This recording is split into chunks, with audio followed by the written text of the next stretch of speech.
पितृदोष है ये आपको कैसे मालूम पड़ेगा?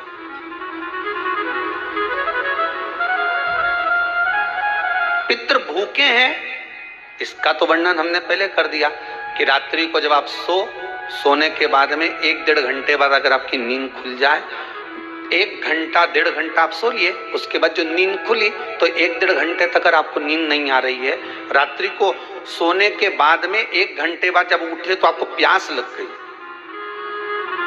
भूख लगने लगी, प्यास लगने लगी कि मेरे को पानी पीना पड़ेगा, घबराहट हो रही, पानी पीना पड़ेगा। 1-1.5 घंटे सोने के बाद अचानक नींद खुले और आपको प्यास लगे, समझ लेना आपके पितृ भूखे हैं और प्यास है।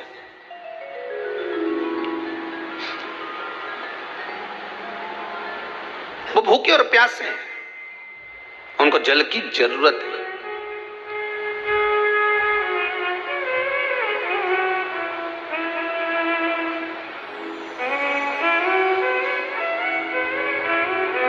किसी भी नदी में, सरोवर में, कुंड में, बावड़ी में, तालाब में, आप तीर्थ में जाकर जब स्नान करते हैं तो स्नान करने के बाद एक काम का नियम बना लो कि अपने हाथ की अंजलि में जल लेकर अपने पूर्वजों को देना। प्यासे रहते हैं, भाग मांगते हैं।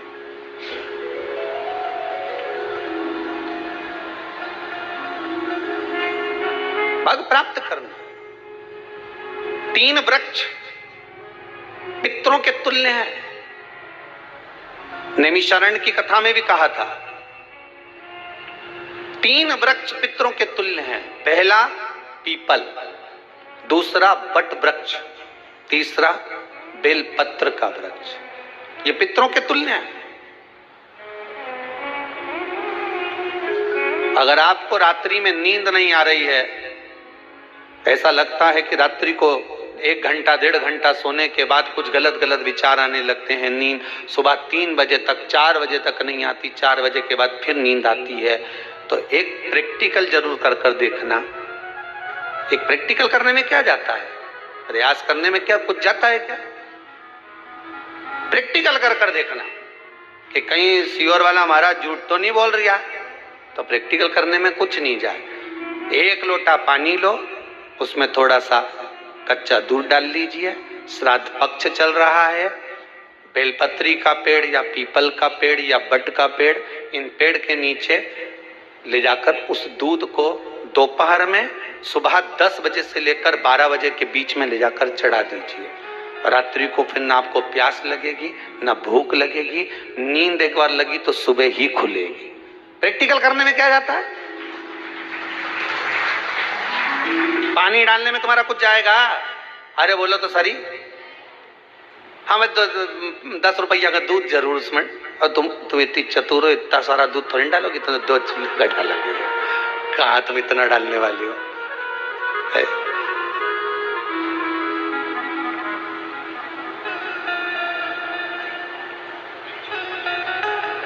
कहा बहुत चतुर लोग हो रहे संसार में हो।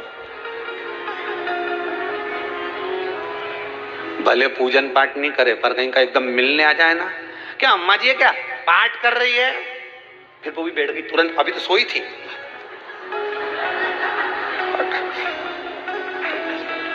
तुरंत क्यों पंडित जी हैं क्या, उनसे थोड़ा काम है, अभी माला जप रहे हैं, मालूम पड़े पंडित जी तो आराम से सेव फल खा रहे थे। अब प्लेट सोफा के नीचे घुसे तुरंत।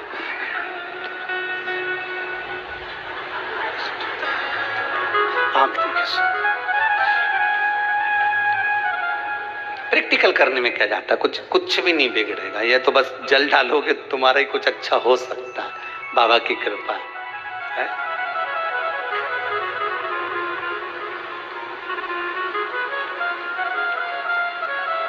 3 वृक्ष पितरों के तुल्य हैं। पहला जम के बोलिए पीपल, दूसरा बट वृक्ष, तीसरा बेलपत्री का वृक्ष। 3 पीपल के वृक्ष में 52,000 ब्राह्मण एक साथ निवास करते हैं, इसलिए पितृतुल्य। बट वृक्ष ब्रह्मा जी के मस्तक से बना, इसलिए पितृतुल्य है। और बेलपत्री का वृक्ष माता पार्वती जी के अश्रु से बना। जब आंसू गिरे थे माता जगत जननी जगदम्बा पार्वती के, उस समय पर पितृलोक में हलचल उत्पन्न हो गई थी। हमारी नातिन की आंख में आंसू कैसे आ गए? मैनावती की पुत्री है,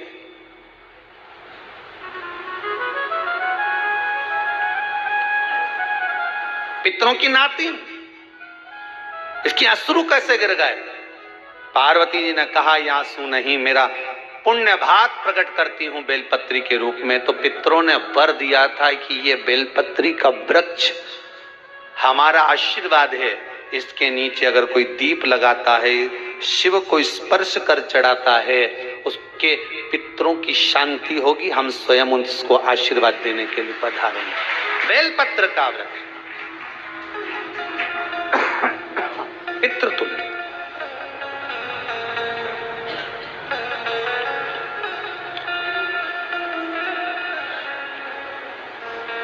तो रात्रि को अगर भूख लग रही है, प्यास लग रही है, तो पितृदोष।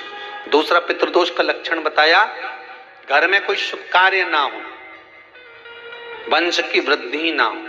1 रुपये कमाओ, 1.25 रुपये खर्च हो रहे हैं, पैसा 10 जगह से कमाई आ रही है पर घर में टिक नहीं पा रही है, आया गया, पितृदोष।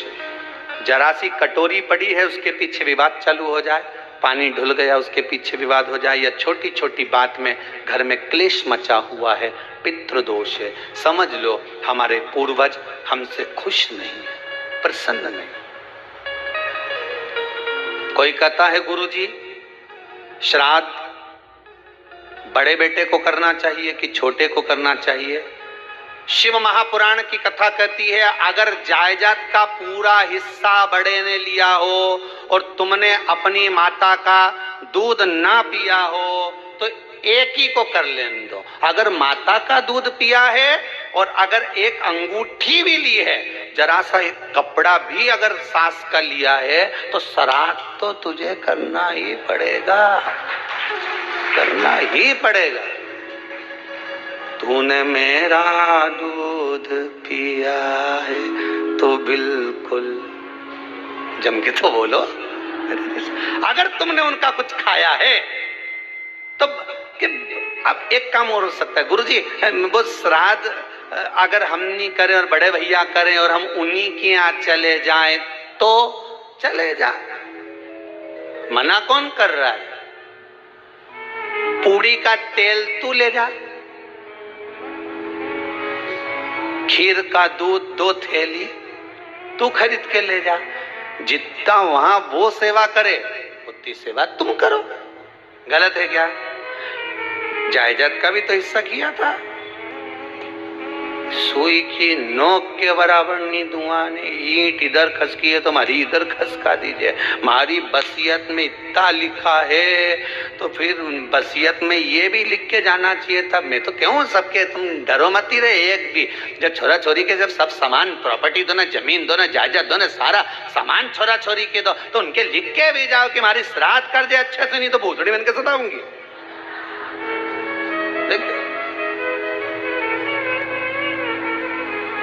श्राद्ध करो।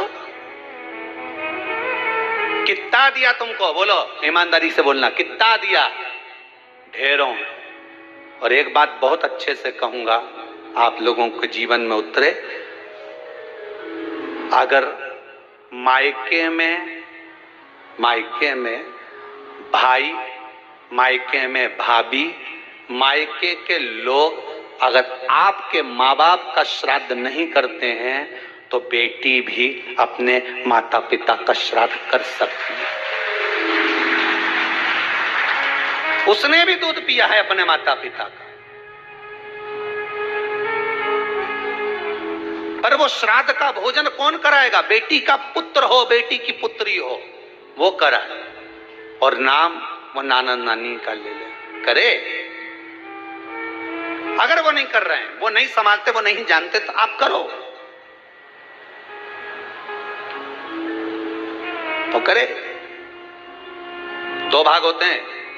जब एक रोटी गाय के मुख में दी जाती है, गाय के मुख में जब हम रोटी देते हैं, एक रोटी जब देते हैं, या तो गाय के मुख में 16 श्राद्ध में जब रोटी देते हैं तो रोटी को बीच में से तोड़कर, रोटी का जो भाग होता है उसको, मतलब ऊपर से फुलका का परत नहीं निकालना है, रोटी जो सीधी सीधी है ना, जैसे ये रोटी है तो इसको बीच में से तोड़ लिया, 2 भाग विभाजित कर लिया, नीचे वाले भाग में भी थोड़ा सा गुड़ शक्कर रख लिया, ऊपर वाले भाग में भी गुड़ शक्कर रख लिया, एक के ऊपर एक रोटी को रख लिया, वो गाय को दी। तो अपन श्राद्ध पक्ष में 2 पूड़ी का प्रमाण है कि गाय को 2 रोटी दी जाती है, कुत्ता को 2 रोटी दी जाती है। 2 पूड़ी रख के देते भी देते, आप लोग तो देते होगे, 2 पूड़ी के ऊपर पूड़ी रखकर, थोड़ा सा मीठा रखकर, नमकीन रखकर, कुत्ते को भी देते, 2 पूड़ी तोड़कर काका को भी देते। 2 पूड़ी का प्रमाण कहां से आया? 2 भाग रोटी के टुकड़े का प्रमाण कहां से आया? श्राद्ध पक्ष में ही ऐसा क्यों किया जाता है? बाकी के समय पर तो कोई ऐसा 2 पूड़ी का प्रमाण ही नहीं, पर श्राद्ध पक्ष में ये क्यों कहा जाता है कि पूड़ी के ऊपर पूड़ी रख दे, उसमें मीठा रख दे, खीर शक्कर रख दे, गाय को दिया, कुत्ते को दिया, कागा को दिया, ऐसे क्यों कहा जाता है? उसका कारण क्या होता है? उसका केवल एक कारण है, जो नारी ने भोजन का निर्माण करा है, जो घर की बहू भोजन बनाई है, जो घर की बेटी ने भोजन बनाया है, घर की माता ने भोजन बनाया है। महाराज, पिता पुरुष एक कुल को तारता है, बेटी 2 कुल को तारती है। जब श्राद्ध पक्ष में 2 भाग रोटी के कर कर गाय को देती है तो 1 भाग तो उसके ससुराल वालों को मिलता है।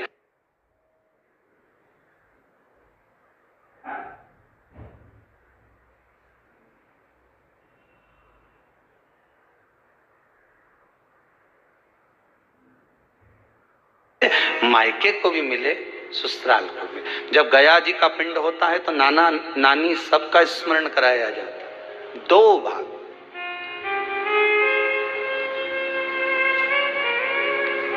पुण्यता प्राप्त। अब लोगों को मालूम तो है नहीं कि 2 पूड़ी क्यों रखते हैं, उसका कारण वर्णित है शास्त्रों, दोनों पक्ष तारने के लिए, दोनों पक्ष का स्मरण कराने के लिए। महाराज, बिंदु प्रेत योनि में पड़ा, चंचुला देवी उनके मोक्ष का प्रयोजन कर रही है, प्रयास कर रही। क्या करा जाए कि इनको मोक्ष मिल जाए? कहा शिव महापुराण की कथा।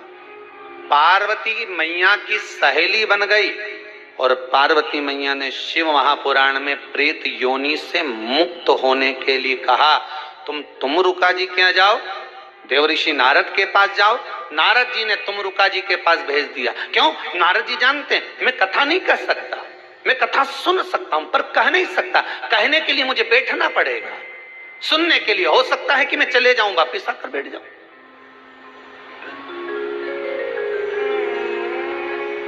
तुमरुका जी से कहा कथा कह दोगे?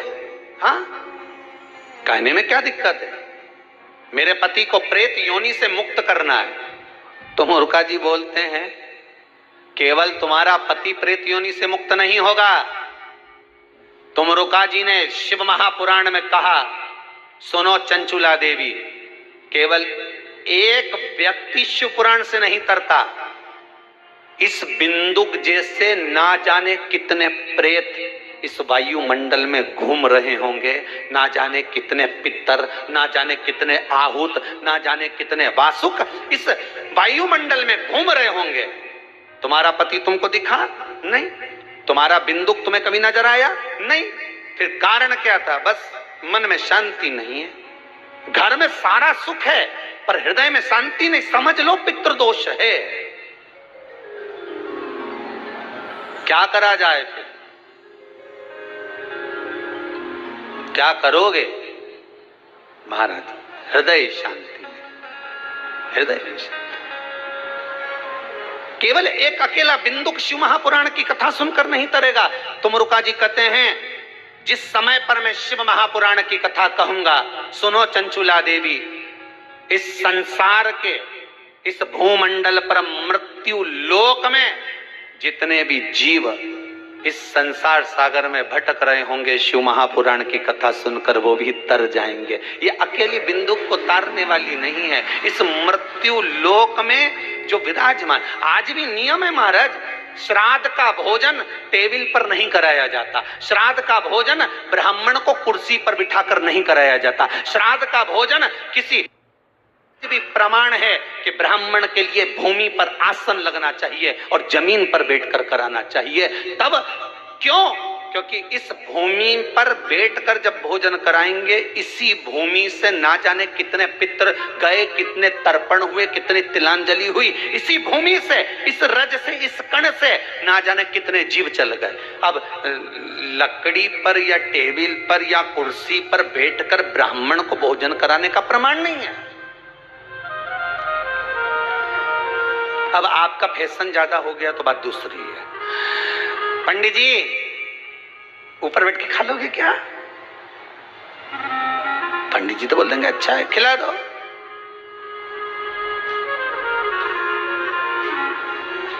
ऊपर बैठ के क्यों? वो झुकने में थोड़ी सी कमर लचक जाए, क्योंकि खीर परसेगी तो झुकना पड़ेगा। अब ब्राह्मण अगर भोजन करने आसन पर बैठेगा, तुम अगर थोड़ा झुककर परसोगी, ब्राह्मण के सम्मुख में आप थोड़ा सा भोजन कराते समय झुकोगी। जरा विचार करिए, यशोदा मैया के घर में संतान नहीं थी। यशोदा जी श्रावण के महीने में श्रावणी करने आए हुए ब्राह्मण को मात्र खीर परोसने के लिए गई थी। 52 साल की उम्र थी, संतान का सुख नहीं दिख रहा था, खीर परोसने के लिए गई। उतनी देर में ब्राह्मणों ने देखा इनके घर में संतान नहीं है, पुत्र भव कह दिया। और यशोदा जी के पति श्री नंदराय जी कह रहे हैं कि बाबा मैं 60 का, ये 55 की, बाल हो गए धोले और तुम कह रहे हो पुत्र होगा, कहां से होगा? ब्राह्मण कहते हैं ब्राह्मण जब भोजन करता है, भोजन करते समय जब वर देता है, वो वर गलत नहीं हो सकता, कहीं से भी आएगा, पर छोरा तो आएगा। और आया, कहीं से भी आया, पर पुत्र आया, क्योंकि आशीर्वाद दिया था। श्राद्ध पक्ष का भोजन टेबल पर नहीं, कुर्सी पर नहीं, श्राद्ध पक्ष का भोजन ब्राह्मण को आसन लगाकर जमीन पर कराना चाहिए, भूमि पर।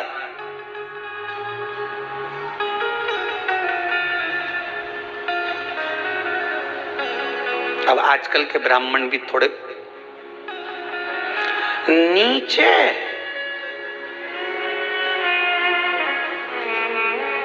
अगर हम टेबल पे ही जीम लें तो जी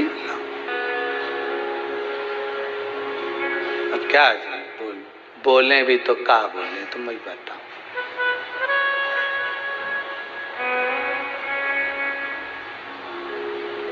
थोड़ा सा भाग भूमि का हो महाराज। तर्पण तिलांजलि सब भूमि पर। हम तो जो जजमान हवन करने के लिए भी जो जजमान लोग नाम लिखाए हैं पितरों के लिए, तो हम उनको भी कहते हैं कि कुर्सी पर बैठकर आहुति छोड़ने से अच्छा है आप बैठो मनानी पर, पहले सबसे पहले भूमि पर 10 मिनट बैठो, पर बैठकर आहुति छोड़ो। उसके बाद भले आप स्टूल लगाओ, कुर्सी लगाओ, आपकी मर्जी, पर 10 मिनट 5 मिनट तो आप भूमि पर बैठो उन जीवों के लिए, उन जीवों